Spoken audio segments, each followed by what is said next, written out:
So we're going to have one synthetically dyed and one naturally dyed.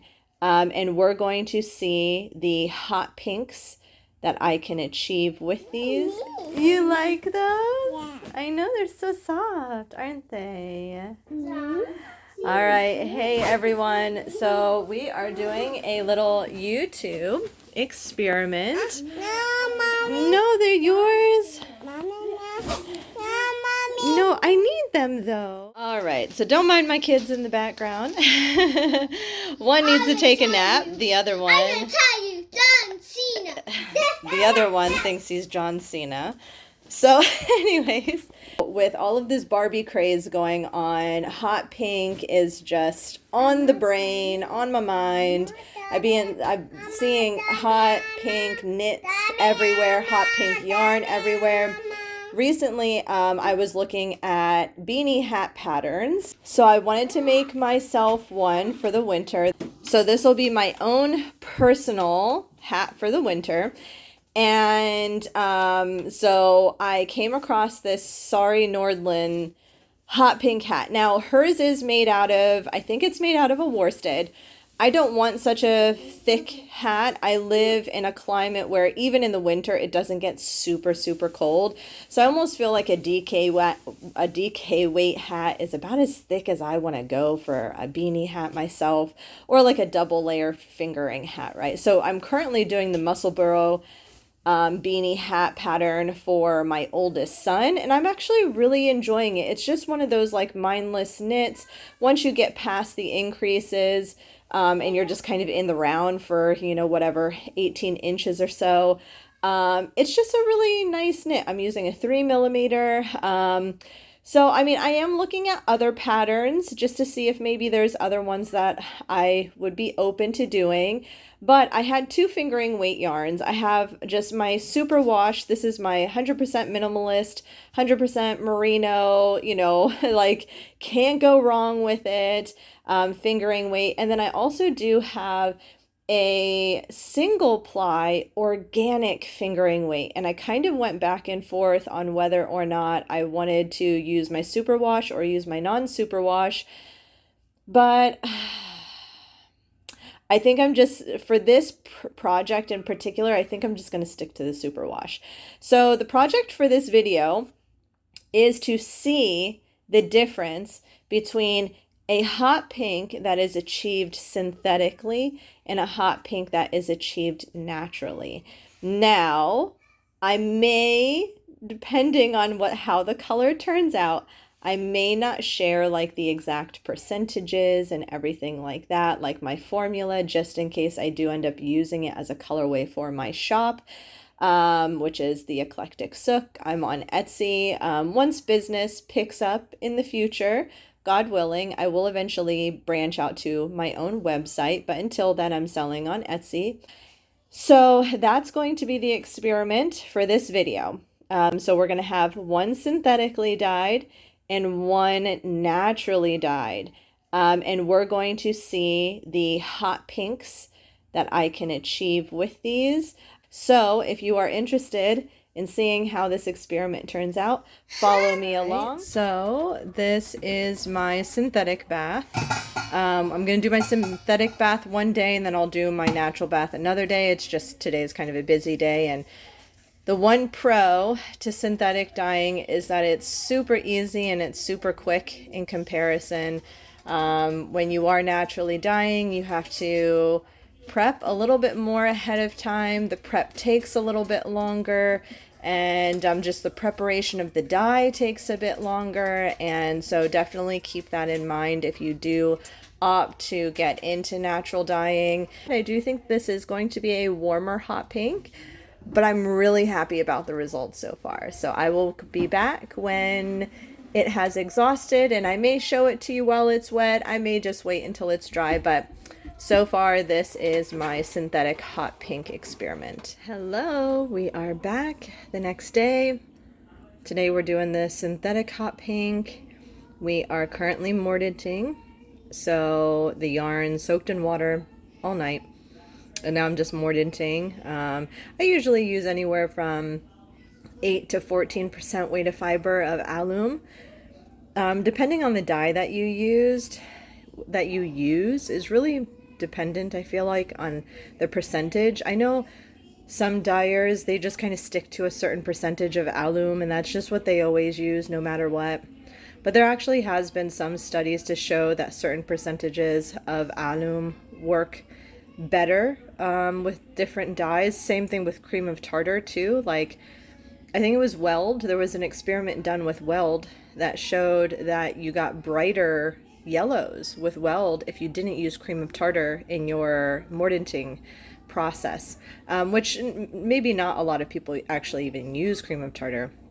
So anyways, there's also studies to show that mordanting, that your yarn, the fiber, really only absorbs so much of the alum. That you can actually use mordanting baths over and over again without refreshing it. And in particular, something like madder will grab a hold of your fiber so well that sometimes you really don't have to use a high percentage of alum. So if you're somebody who's kind of conscious about consumption or things that are being used, especially, things like alum in your dyeing process, then you might want to take that into consideration. So obviously indigo, you don't have to mordant your fiber, which is wonderful. Things like madder, things like cochineal, you may not have to mordant as much. You might not have to use a higher percentage, because these dyes just grab a hold of fiber so well, and they really stand the test of time too. When you actually look at a lot of like historical textiles, where they've used dyes like this, the reds stay pretty true, or oranges stay pretty true. Pinks as well. Anything that you can get from like madder and cochineal. All right, so we are outside right now, but I wanted to show you these beautiful results from yesterday's synthetic here. So anyways, I love how it turned out. Like, this might as well be like a fluorescent hot pink dye, but it's not. It is formulated, so it's my own little secret now. All right, now we have it on inside lighting. Look how gorgeous. Oh my gosh. I actually think as I get older, I like pink more than I did when I was younger.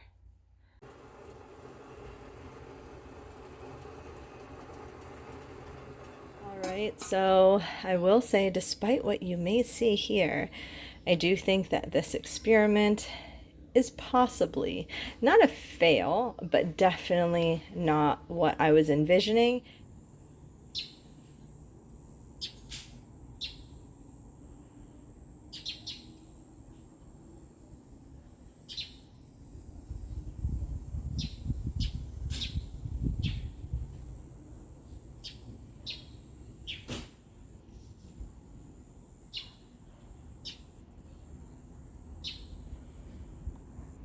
Hey everyone! All right, so the dye experiment is complete, and here are the results. So I was gonna come on here and get dressed and everything like that so that y'all could see my face and whatever. Well, not literally, but you know what I mean. So anyways, but honestly, I just didn't think it was necessary. So we're just going to go ahead. We're going to talk about the yarn. We're going to talk about some pros, some cons, some things that I was hoping, maybe some things that I made mistakes in. But before we do that, I hear my daughter in the background. I think she's mad that she's not getting a snack that the boys have. So hold on. All right, I'm back. It's probably a second for you guys. So anyways, okay, so I think it's obvious probably as to what is the natural and what is the synthetic, right? So this here, and now these two are the same bases. This is a different base. So let's go ahead and let's take this out and let's put these side by side. So this is the synthetic, obviously. This is the natural. So now what I'm going to do is I'm going to show you a picture here of a hot pink that I had done previously. And now when you see this picture, you'll see that it actually looks kind of similar to this one, much more similar to this one than this one does, right? Now, the differences with this is 100% merino fingering weight, and the bulky yarn that I'm showing you here is my boho bulky. It's a 2-ply, and as it states, it is a bulky yarn. It is still 100% merino though. What I think happened was I wanted to up the intensity just a little bit on this colorway that I did on the bulky yarn. And can you believe it? I have no notes of this yarn, this colorway. I don't know why. I'm so surprised because I remember being so happy with the results. I was actually attempting to get a bit more of a coral hot pink versus a more hot pink. And the funny thing is that I actually achieved it, but I left the yarn in the dye pot for a little bit longer because I wanted to try to exhaust the dye. There wasn't that much dye in the pot to begin with, so I just wanted to make sure that all the dye was getting in there. Well, the longer I kept the skein in the dye pot, the more of a bright hot pink it actually got. And so initially I wasn't really that happy because it wasn't the color I was trying to achieve. But once I got used to it, I was like, oh my gosh, this is so gorgeous. Now you probably saw this colorway, this particular hank, in one of my previous videos where I was showing you guys some of the natural dye experiments that I was doing with yarn. And I was kind of on this, hunt for the perfect pink with natural dyes. And anyways, so if you can see, it was much closer to this color. Now I had done a pink color experiment and I had a DK weight yarn. I may have showed it in a previous video. I feel like that's what this one is looking much more like. And I remember initially, again, not really being a huge fan of it, although I loved the color. It wasn't what I was trying to achieve. And then I actually sold that yarn and I kept thinking to myself, man, I should have kept that one because I actually really liked it. So it's like one of those like love-hate things. I love that I actually kind of achieved that color again and I wasn't even trying. But I think this is actually a really beautiful example of the difference between synthetic and natural. Although, like I said, if you look at my bulky weight hot pink experiment, it looks much closer to this one. But all in all, I think that the differences between synthetic color and natural color, synthetic color is going to be much more vibrant, much more intense. It's going to have a slightly fake in nature look. So when I say that, I think it's quite obvious what I mean, but this isn't necessarily a color that you're going to see naturally in nature. Unless we might talk about, like some super subtropical bird, or some amazing like Amazon flower bloom that comes out of this mysterious fantasy tree. Or, you know what I mean? Like, yes, you may find this color in nature, but it's not prevalent. It's not something that is, if you even saw it, you'd be like, oh my gosh, there's a flower that's this color. Like, it wouldn't seem natural. It might be something in like an avatar nature, right? Like, so anyways, so also too, what I have noticed, and I remember one of my teachers, I took her natural dye course online. I remember her saying something along the line, something that is so beautiful about natural dyes is that all of the palettes go together. Now, would I say this 100%? And did I take her so literally as to think that she meant this 100% of the time? Maybe not. But for the most part, yes. So like, for example, could I pair these two pinks together? Probably not, right? Like if I was doing a monochromatic color stripe shirt or something like that, could these two colors go together? No, I couldn't knit these two colors together. They just don't go, right? But now, if I were to take something like this, which I will say, this is an exhaust bath of this color, so it would make perfect sense that it would go together.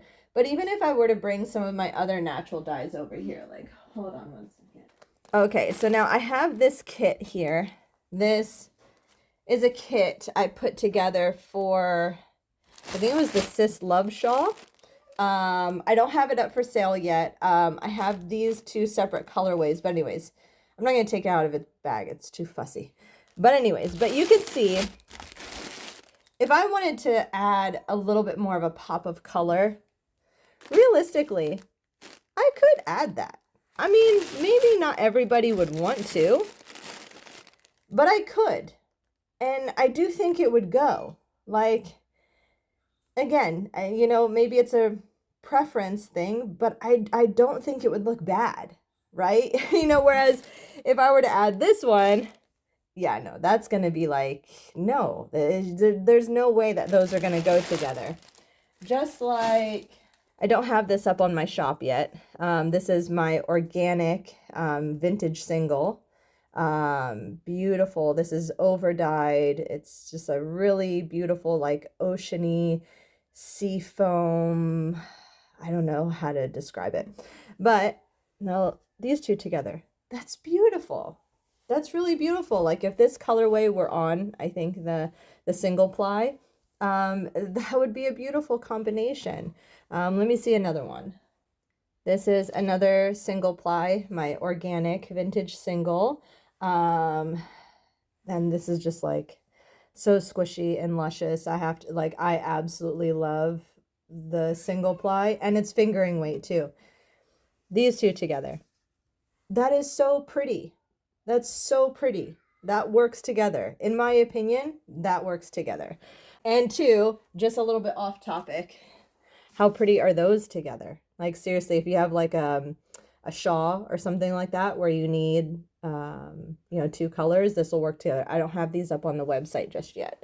So this is another hot pink that I was doing. This is up on my Etsy.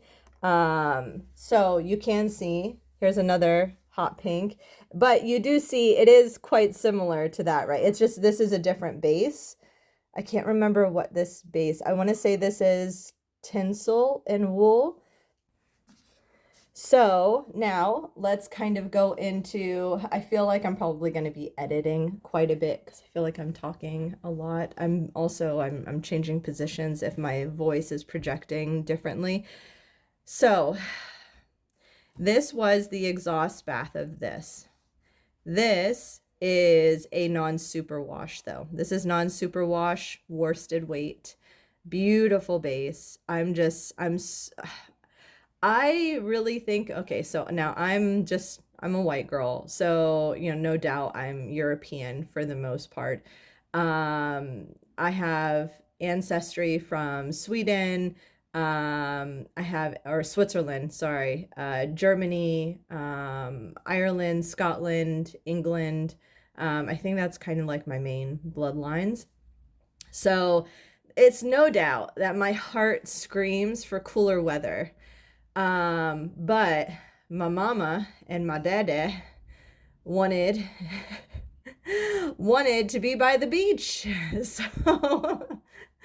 So this girl whose heart wants worsted weight sweaters and has fallen in love with knitting, lives in a subtropic climate. That's a woe for another day. I have a love for squishy, non-superwash worsted yarn. It is just so lovely. I absolutely love it. So this is the exhaust bath. So since it is a non-superwash, it's quite obvious why it isn't as vibrant. It was an exhaust bath, but at the same time, it's not going to absorb dye as well as a superwash yarn. So when you do see non-superwash yarns, you will see them not possibly being as vibrant as superwash yarns. So this is the exhaust bath, but so, so gorgeous. I'm going to add this to another one that I have done, and it might be a project in itself. But let's talk about these two hot pink experiments. So this one was a mixture of cools and warms, and I wanted to formulate. I didn't want to just, just right off the bat just throw one color into the pot and just be like, okay, yep, here's, one hot pink toned color and let's see how it goes. So I did experiment a little bit with the formulating. I absolutely love the results that I got though. All I did was I soaked the yarn in water. I put it in my pot with the dye. I added some acid to the pot. And 30 minutes later, not even, we have ourselves a beautiful colorway. And then, I did rinse it out once with water, and then I rinsed it a second time with a little bit of wool wash just to give it a little bit of conditioning, make sure that there was no dye left, which there wasn't. It exhausted almost all the way. So there was just such ease with the synthetic dye. You can see it's super vibrant. There are little areas where the color didn't take that well. I do think that this has to do, I think this area in particular is where my little plastic clip was. But yeah, I mean, you're gonna get that though with hand dyed yarn, is that there might just be little areas where it doesn't, and that's the beauty in hand dyed yarn. I think that's what a lot of people like about hand dyed yarn, so that when they knit it up, there is kind of these little variegations in their project.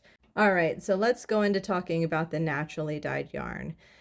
I'm obsessed with the color. I think it's absolutely gorgeous. I do think if I were to properly describe it, it's a mature version of hot pink. When you see this, you expect this to see it on a little girl, on a teenager, maybe somebody in their 20s. Now, I don't think color has an age. I'm in my mid 30s now, and I'm going to be making this into a beanie hat for myself.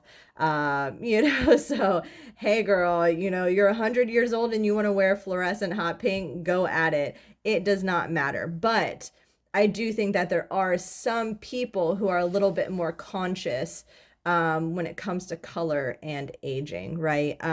So I would definitely say that this is a much more mature version of hot pink. So if you're somebody who maybe is a little bit more classy, thinks about how colors suit ages, I think if you want a hot pink, maybe going for a naturally dyed hot pink, or of course, this is achievable with synthetic colors.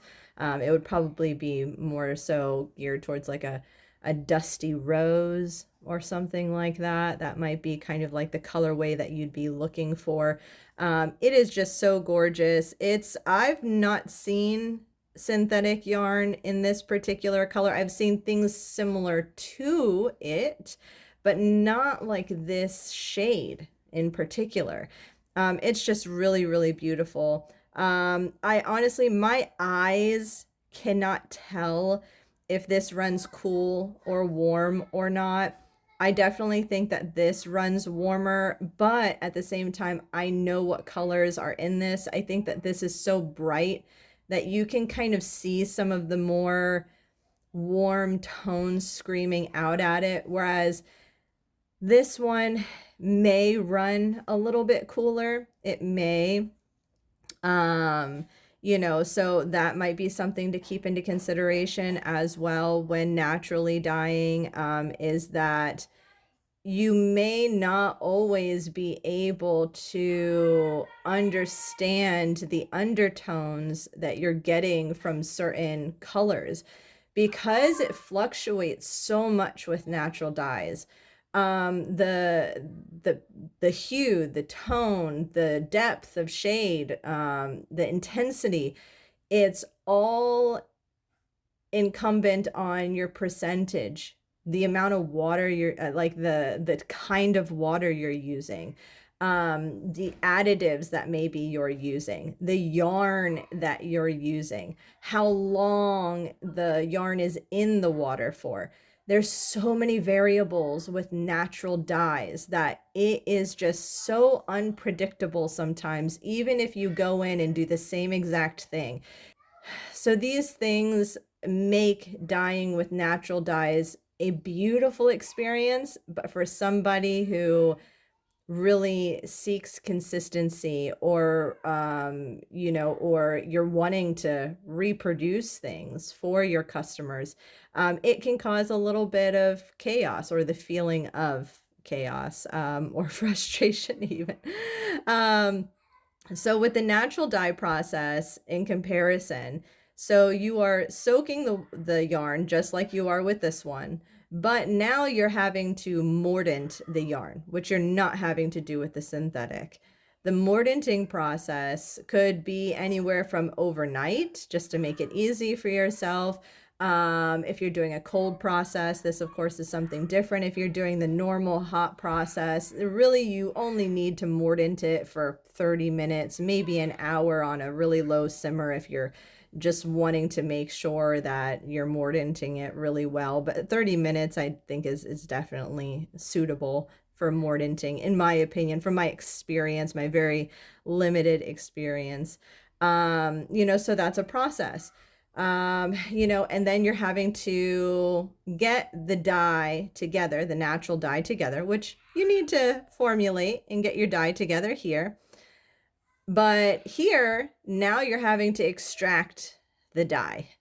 This extraction period, depending on the dye that you're using, could take anywhere from, 30 minutes to an hour, right? It just depends on the material that you're using. Are you taking it from extreme raw state? Are you taking it from an already extracted liquid state? Are you taking it from somewhere in the middle, an extraction powder, possibly an extracted powder? So anyways, so I would say if you are trying to natural dye in the quickest, maybe a more consistent way, is buy extracts.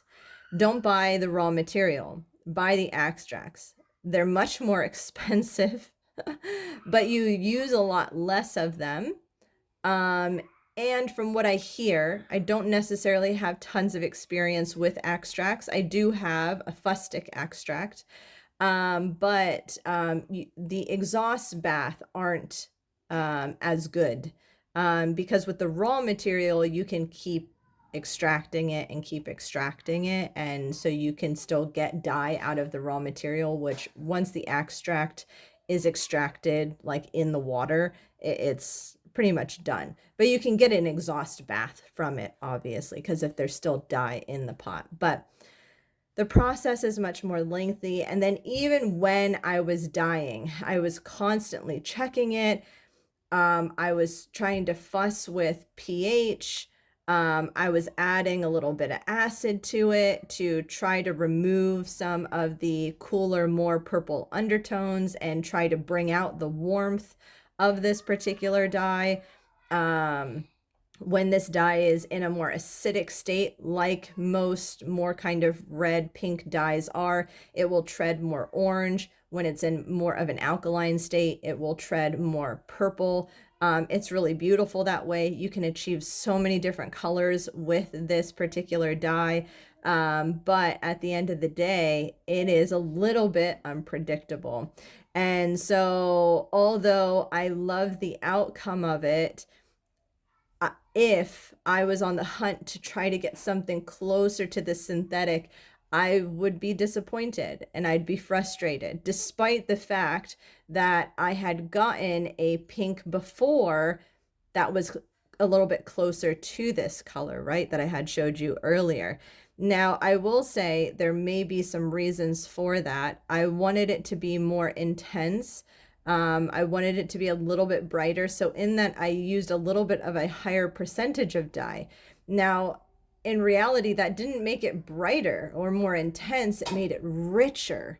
And I think that's another thing to keep in mind when you're working with natural dyes, is that actually probably the less you use, sometimes the more brighter it may appear.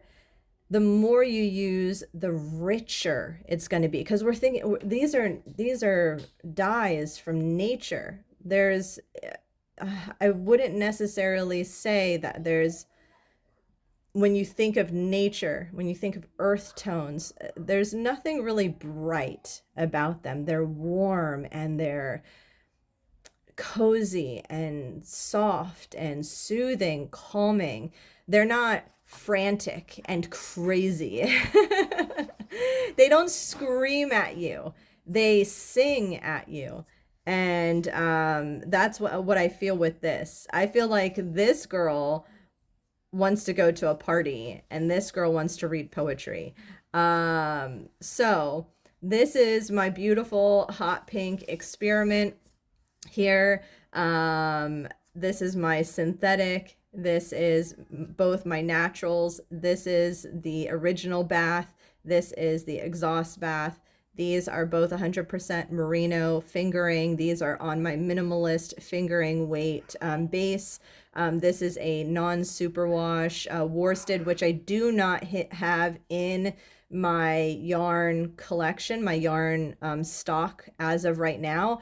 But I would like to add it. I just don't feel like worsted yarn is a super popular yarn. So I'm just trying to, in these beginning stages of my business, really supply my shop with things I think are going to sell better.